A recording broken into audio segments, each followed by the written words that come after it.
Hello, and welcome to the Narrowing Path, Walking the Spiritual Walk. My name is Steve Van Eiderstein. Thank you all for joining me again as we go through and we do the next beatitude from Emmett Fox's Sermon on the Mount. It's been a great journey so far. This is a great, it's a really beautiful beatitude we go over today that I really struck me. I remember the first time I read it. There's something in here. There's two things in here that really stood out to me the first time I ever read it. So I'm excited to talk about this one. I'm excited to read this one again and go through this one with y'all on the podcast today. So thank you everybody that's been following along and listening. Thank you for the YouTube subscribers and the Facebook follows. I appreciate it more than you know.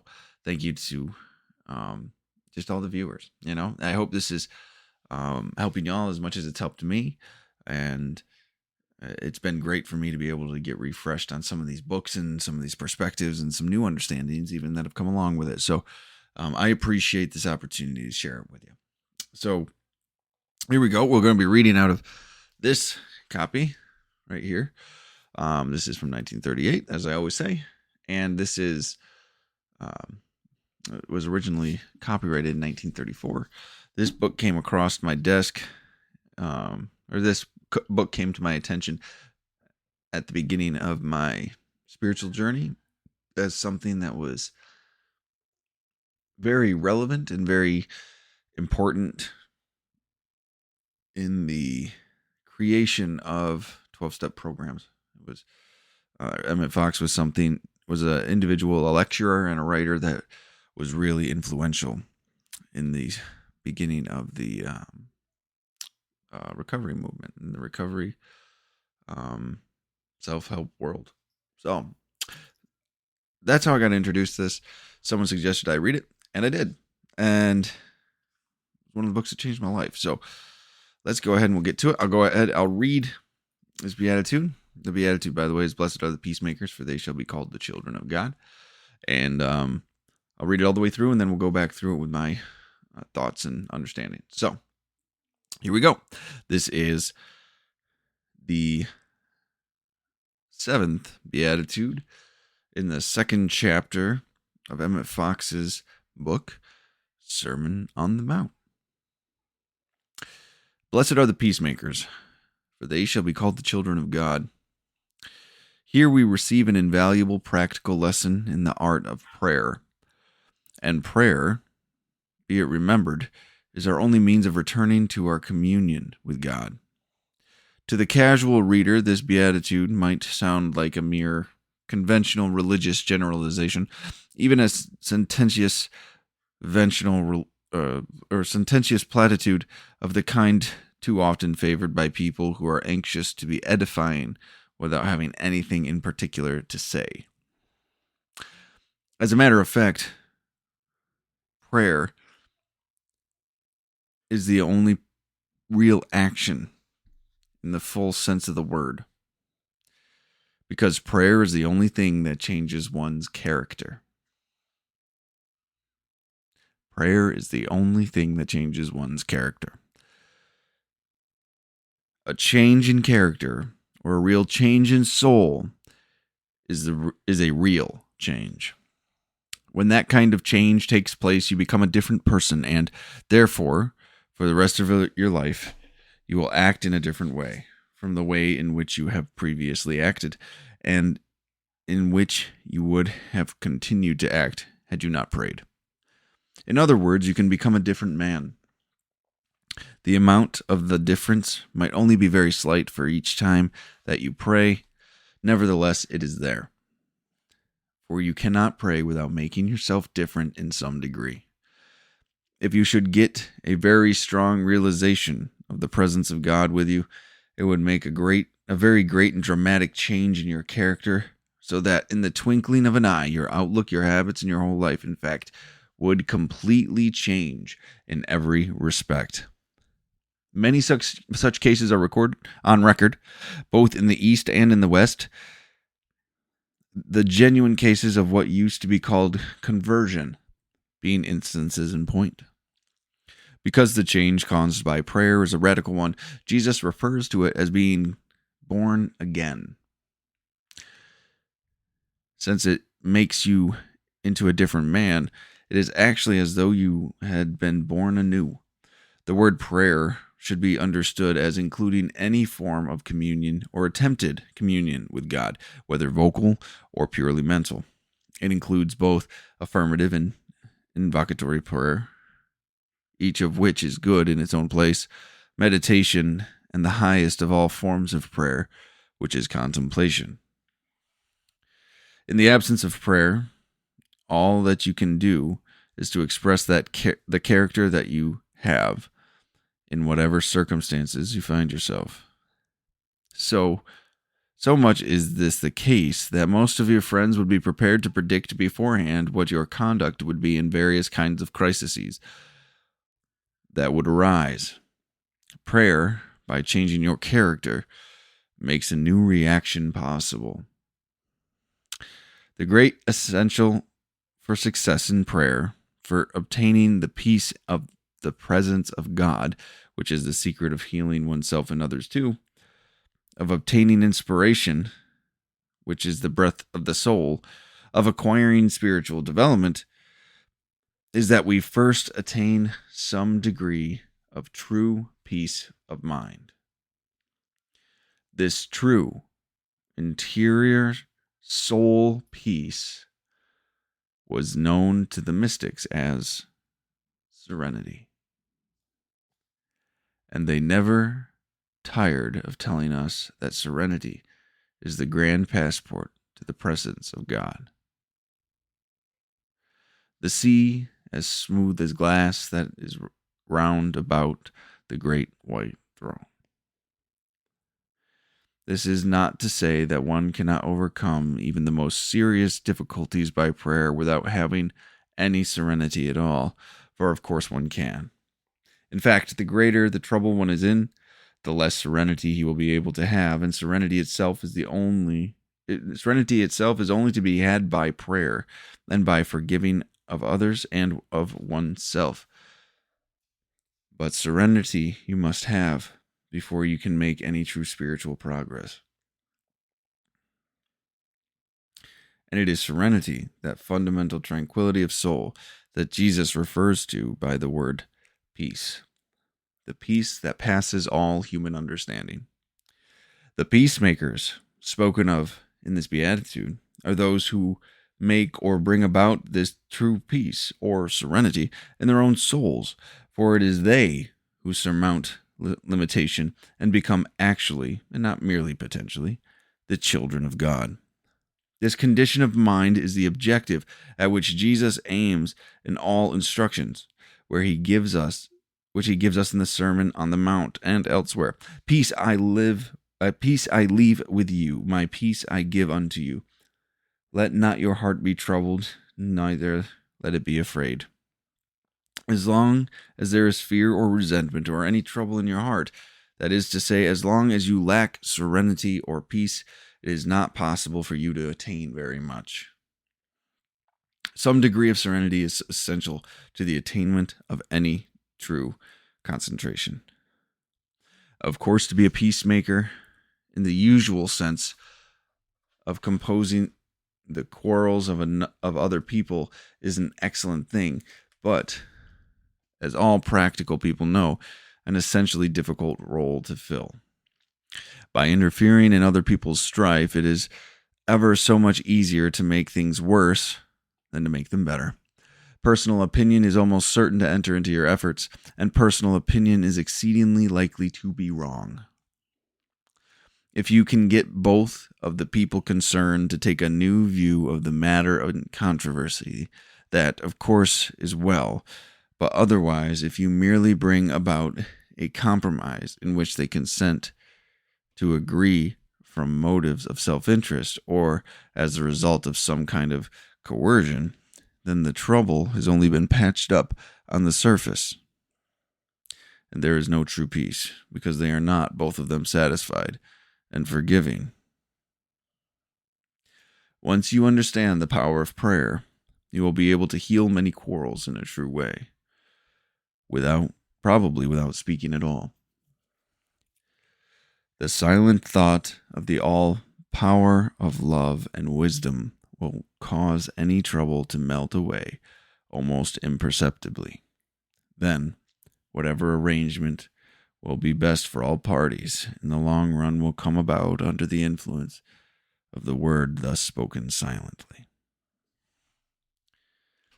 That's it for today. Now, I don't know if you found that one as a revelation, maybe as I do, but I can tell you this. There's some really big stuff in this one.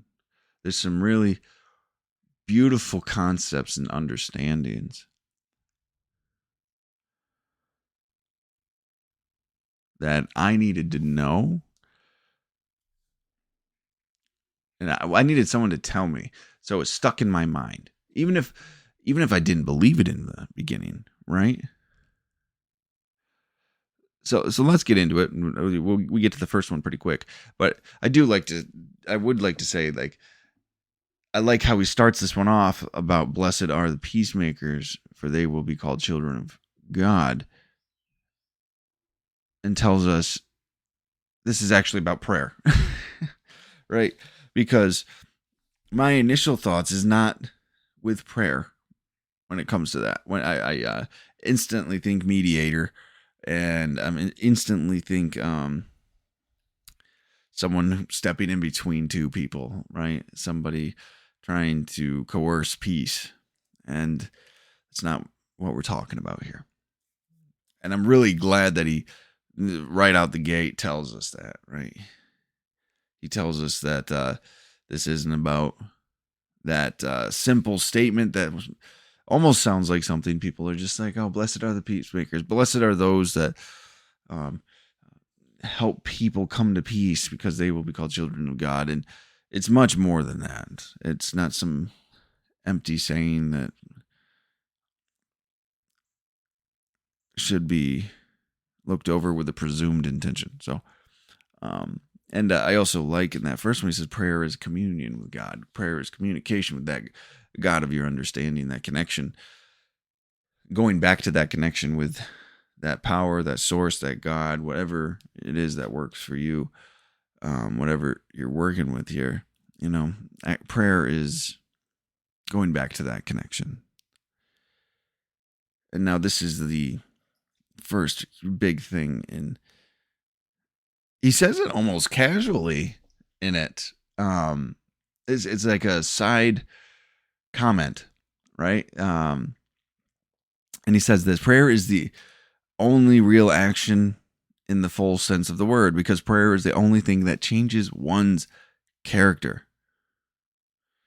What?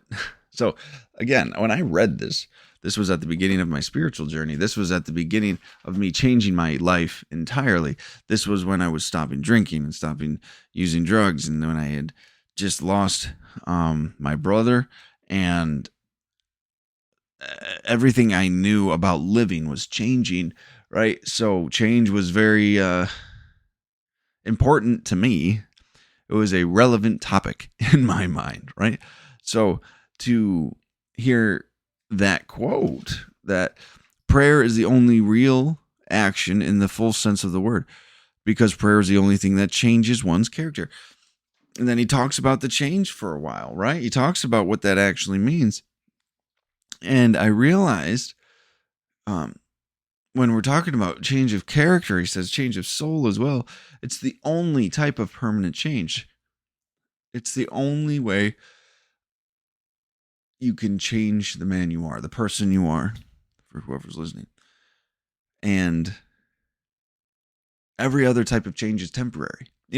It's interesting to me because this is similar to what James Allen talks about. I mean, which makes sense because both of these, As a Man Thinketh and Emmett Fox's Sermon on the Mount, is both about, comes from the Sermon on the Mount from the Bible, right? So we're talking about Jesus' teachings.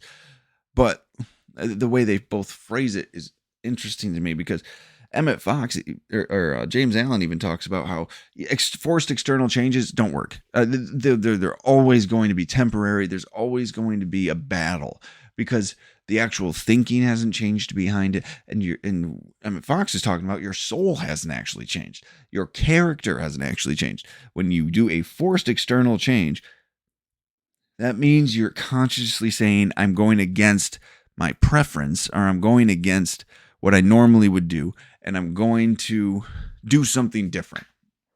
Right? So it's a choice every time. First of all, that's exhausting. And secondly, that means your thoughts aren't right along with it. Right? And your soul is still serving a selfish idol. It's still serving yourself. It's still serving your own pleasures and comfort at the end of the day. Right? So if it is not a change of character and a change of soul, it will be temporary every time. And when you can get that change of soul, you become a different person. You become a new man, right? It lets you become something, it lets you grow into something new and beautiful and exciting, right? And I like how he says it might happen slowly, but it happens every time you pray. Every time you go to have communion with that God of your understanding, that power and that source, you're changing your character. You're asking that to come in and change you. So you might not notice it. He talks about how there's rapid conversions that happen throughout history, and they're all well documented. They're all documented in Eastern and Western histories and developments, right? But a lot of times it's in the 12-step rooms, they call them the educational varieties, right? Where it just is small little changes over time, and eventually you have a whole different spirit you're living with. You have a whole different intention to life that you're living with. And for a guy like me, it really is like being born again. Because the life I live today is 100% different than any life or semblance of living that I had had previously. I am nowhere even close to the same person. To be fair, I might have had some of these character qualities when I was growing up. I've gotten back to some authentically me type of living. But this person was gone for a very long time. And it was replaced by a selfish, self-centered individual that only had the best interests of me involved in all of my decisions. It was very rare that I would have a genuine thought of others, let alone act on it. And I have those more often than not these days. And that blows my mind. So to be able that statement about being called born again it's been true for me. And it even happened slowly, and I still believe it was just this incredible change of character for me. And I thank God for that every day. And I really like how Emmett Fox said prayer can be a lot of things. Let's see we'll read that again just to make sure I get it right.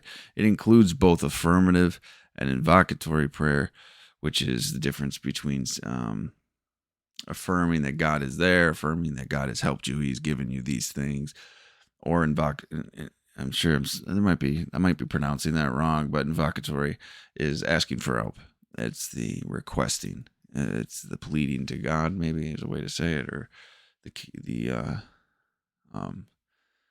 going to God with something. So those two types of actual verbal prayers each of which is in its own place. A meditation, which is we can say the Eastern type of meditation is what he's referring to here, that quiet practice, the presence and mindfulness of being right where you are, right? And then I like this part, the highest of all forms of prayer, which is contemplation. And I love that. It's very interesting to me to sit there and realize that that's a form of prayer. And what he means by contemplation is contemplate the qualities of God. Now, that can look a lot of ways. That can actually be thinking about specific qualities like love and kindness and forgiveness and courage and honesty and all of these beautiful virtues and Christ-like qualities, right? You could just be thinking about those individually, or you could be thinking about how they apply in your own life and how that they are manifesting in you, or how you are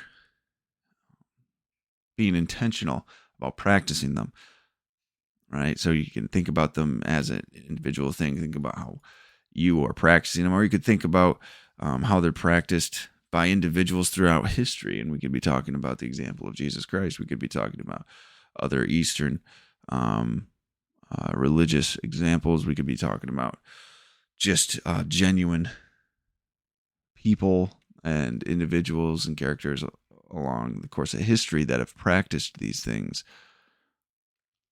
to a point of being known for them, right? Like just the practice of peace and choosing nonviolence. There's and these people of the utmost integrity that really get brought into this. So it's pretty amazing at the end of the day. So that contemplation, the highest forms of all prayer, which is contemplation, which is the focusing on the qualities of God in some way, shape, or form. So I love that, honestly. And we go to a point next where he's like, without prayer, all you have is your character, which seems like almost a non-statement, really. Without prayer, all you have is your character. Well, of course, right? Like what else are we going to be talking about? But what he's meaning is you're always going to be doing the same things. Nothing changes if nothing changes. If you want to get different results, you have to do things differently. And without prayer in your life, you will never have that change in character to have a permanent change in behaviors and interactions and perspective. And he even says, ask your friends how you're going to react. Without prayer, they're going to be right. They're going to know how you feel. They're going to know what your instant reaction is going to be, because you're not trying to actually change it. You're not taking the actions appropriate that will actually give you the change in character, right? You become just a predictable person by your own character defects, right? Which is kind of jarring, I guess. But I believe that to be true. Because as soon as I introduced prayer into my life, like I said, it was more of a slow process for me. But eventually I started to surprise myself. There was times I would reach for anger and it wouldn't be there. I would reach for self-pity and I couldn't stay in it. Which sounds weird to say. But that was one of my worst character defects. So the prayer changes you when you're willing to let go of those things. And what a thing to be grateful for, really. Right? And he goes into the great essential for success in prayer, for obtaining that.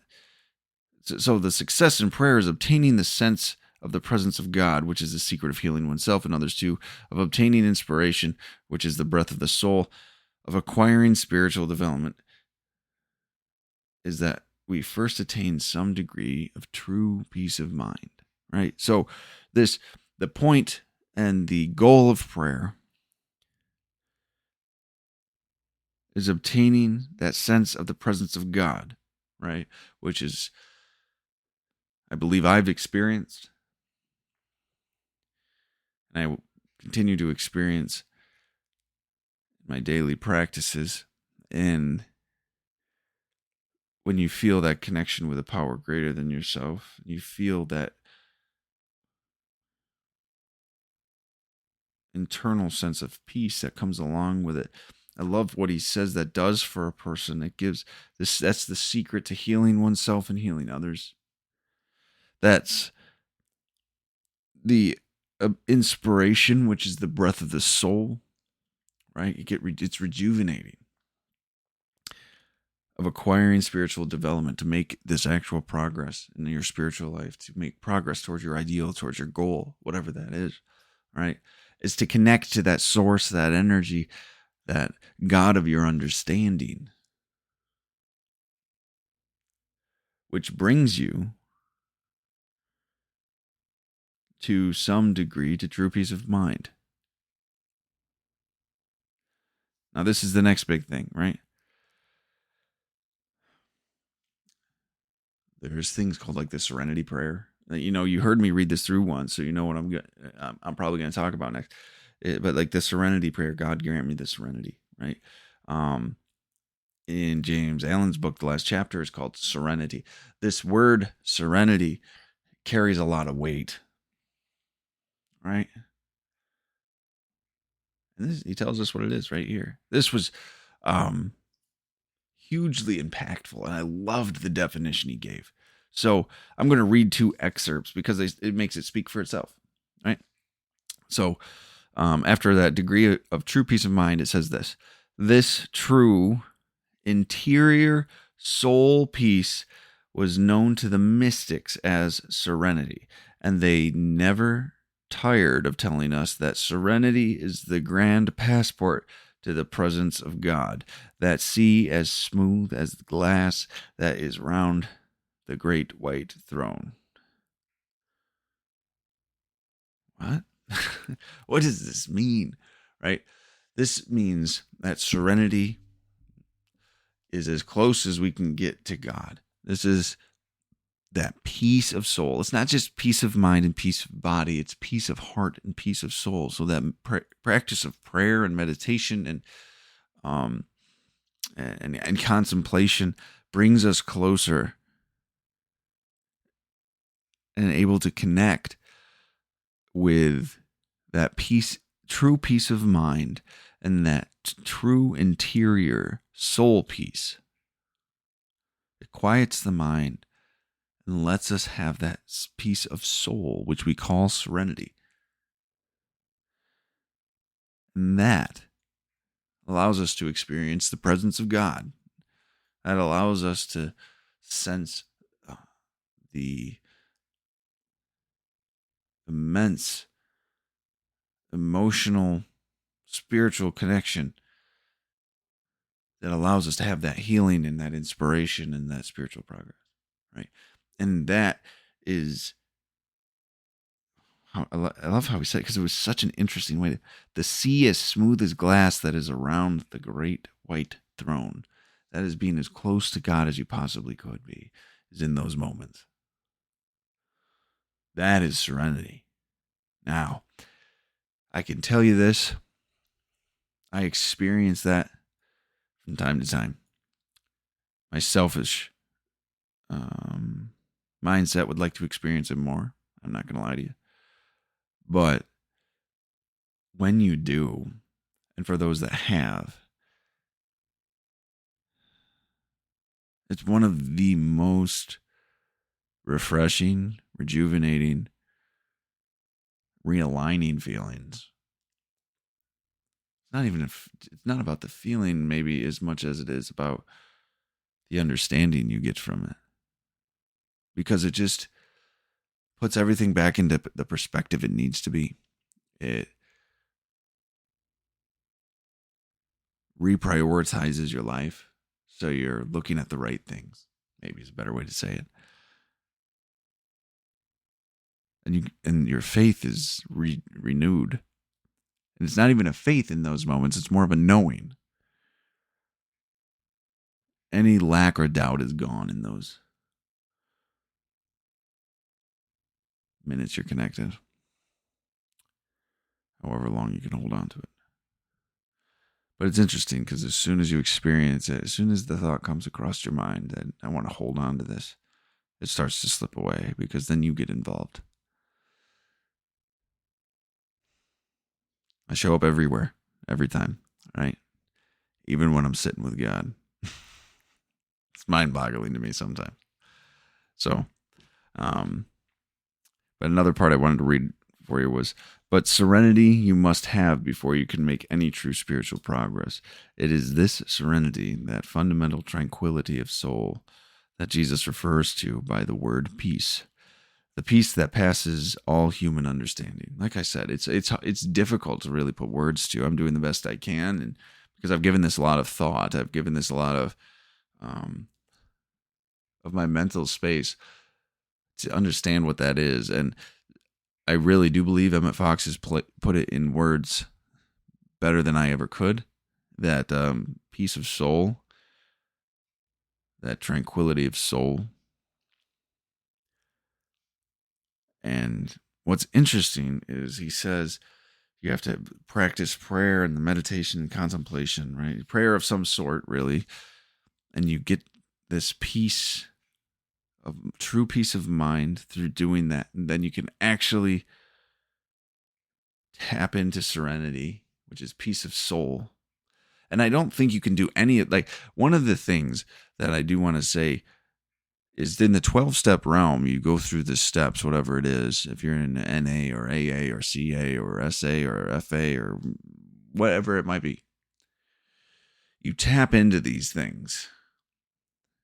You go through these steps and you get rid of all of these resentments and selfish things and all of these things that drive a wedge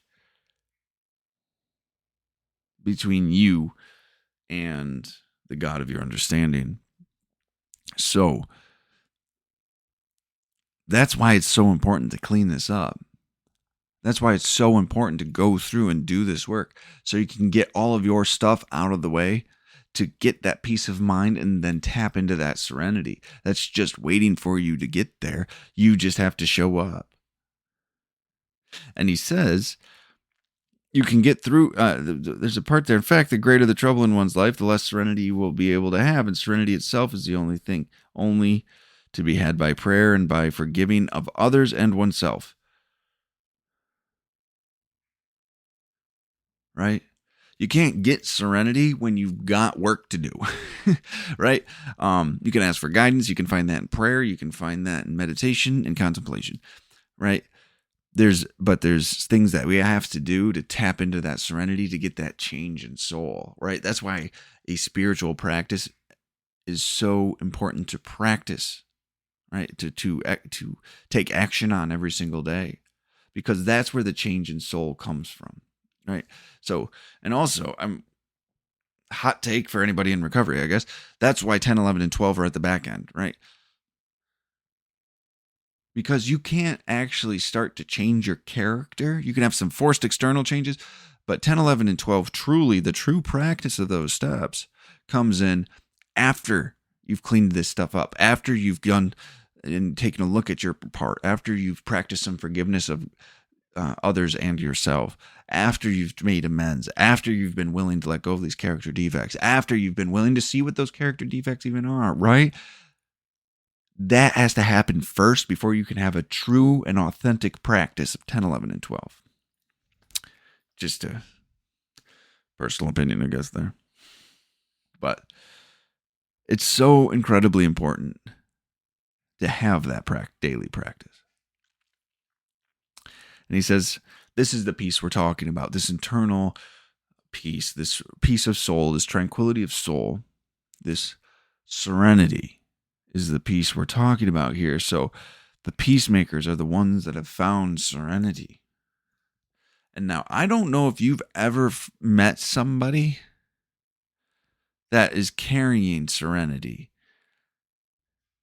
somebody that embodies it, somebody that has a spiritual essence around them. And I mean that in a very real way. You can tell just by sitting next to them, the energy that is emanating from them gives you this sense of peace. And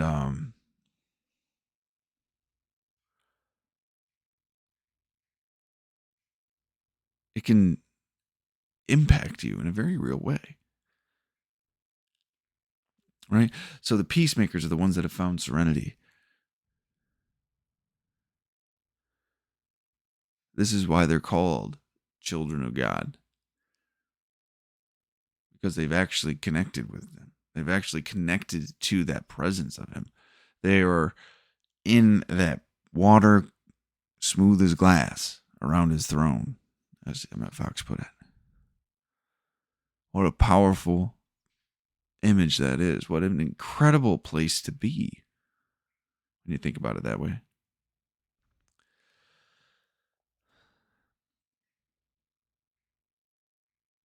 So it's just an absolutely fantastic thing here. And I do like how we talked about actually when he trying to help people and, actually getting involved with things here is people try to solve issues when their own house isn't even in order. And now I'm all up for good intentions, but the line here, by interfering in other people's strife, it is ever so much easier to make things worse than to make them better. Personal opinion is almost certain to enter into your efforts, and personal opinion is exceedingly likely to be wrong. After I just gave you a personal opinion. Excuse that, but so take that for what you would.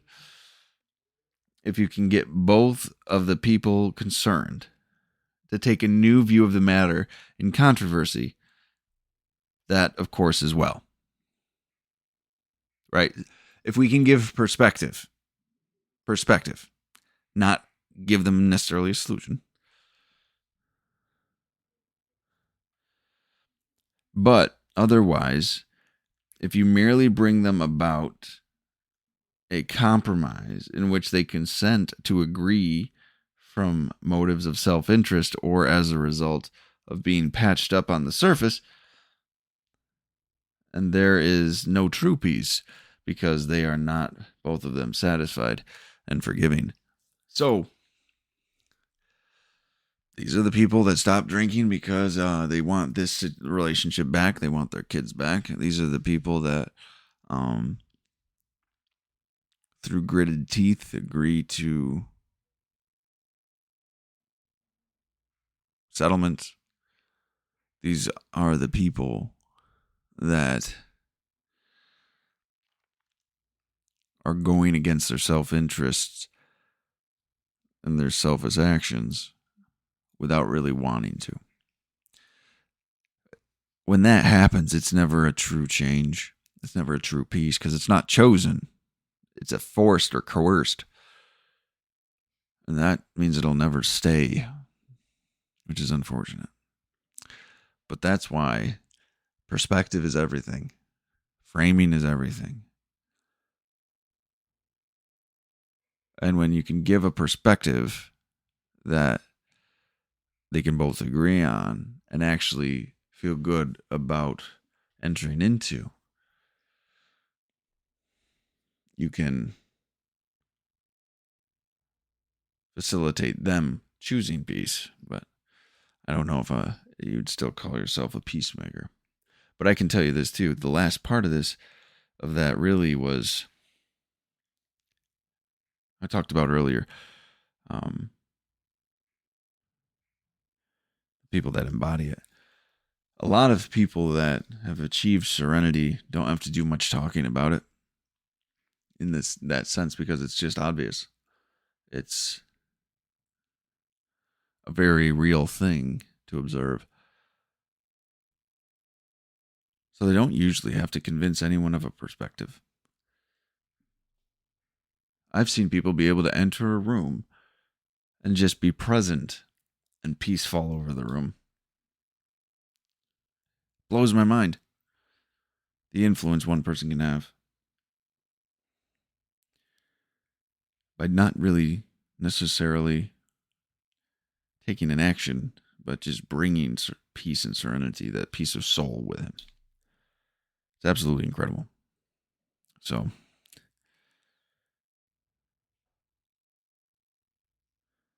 fantastic beatitude. Again, it's very, very important stuff.